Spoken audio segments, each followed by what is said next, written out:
Hi, today I will be discussing my course project about kidney disease that I've been working on this quarter. First, I'll go through my outline. Today I will be discussing etiology, the risk factors associated with the disease, cells, tissues, and organs that are affected, organ system functions that are affected, signs and symptoms, short-term consequences, tests, treatments and prevention, and last but not least, I will go through my reference page. First, some of the main causes of kidney disease, which are actually the top causes, include type 2 diabetes and high blood pressure. Also, glomerulonephritis also can be a cause of kidney disease. This is a group of diseases that cause inflammation. Malformations are defects that develop in the womb before the child is born.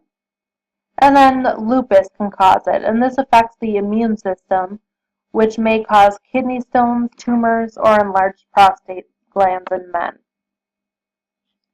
Some of the risk factors include diabetes, high blood pressure, a family history of kidney disease, changes in urine, feeling tired, feeling weak, and feeling cold. Also shortness of breath, swelling in extremities, nausea, loss of appetite, metallic taste in the mouth, not wanting to eat, and then mental confusion. Excuse me. Cells, tissues, and organs that are affected include the heart, blood vessels, bones, central nervous system or CNS, which can cause seizures and personality changes. Also, it can affect the immune system, and of course the kidneys. And this can cause fluid retention, increased potassium levels, anemia, decreased sex drive, pericarditis, and pregnancy complications. So people that are on a kidney disease eating plan or diet generally do have to decrease their potassium intake, and they have to decrease their protein intake. Also, if a person with kidney disease plans on working out, anemia can really affect them and cause increased drowsiness, which may mean that this patient would need more rest breaks with their workout program. Some organ system functions that are affected include, well, I guess the function of the kidney is to remove the excess waste and to produce urine, so this is affected. Some additional responsibilities include blood pressure regulation, fluid balance, mineral and chemical balance, and then the signal for red blood cell or RBC formation, and basically homeostasis with the pH balance as well. This process of red blood cell formation is typically completed every 5 minutes with healthy kidneys. The kidney is comprised of nephrons. Each nephron is made up of glomerulus and tubules. Nephrons become damaged from a poor diet, lack of exercise, diabetes, and or heart disease. So this results in fewer nephrons as many of them have been damaged. So it makes it harder to clean the blood, and the kidneys become diseased as well.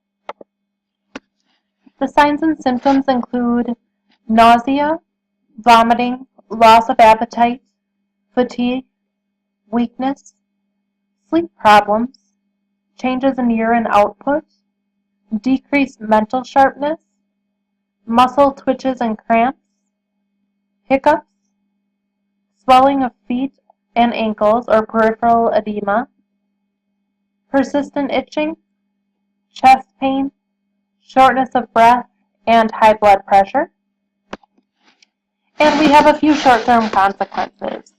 So of course the kidneys affect every part of the body, and this can be with fluid retention, sudden rise in potassium levels, heart and blood vessel disease, weak bones and increased fracture, anemia, decreased sex drive, damage to the CNS or central nervous system, decreased immune response, pericarditis, and irreversible damage to the kidneys ultimately, which would eventually cause dialysis or a kidney transplant. And that's basically at the end of stage renal failure. Some tests include blood tests, urine tests, imaging tests, and then removal of sample kidney tissue to see if you have the disease. Treatments include high blood pressure and cholesterol medications, medications to treat anemia, relieve swelling, protect bones, and then also minimize waste products in the blood.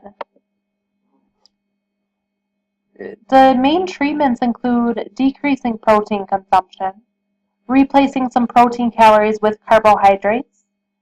Ultimately, a kidney transplant may be needed. And then people with kidney disease are always advised to cease smoking. They can do this via smoking cessation classes, phone support, and then any counseling along those lines. And these are all of the references that I used for the project, many from Mayo Clinic, Medline Plus, etc. Thank you so much.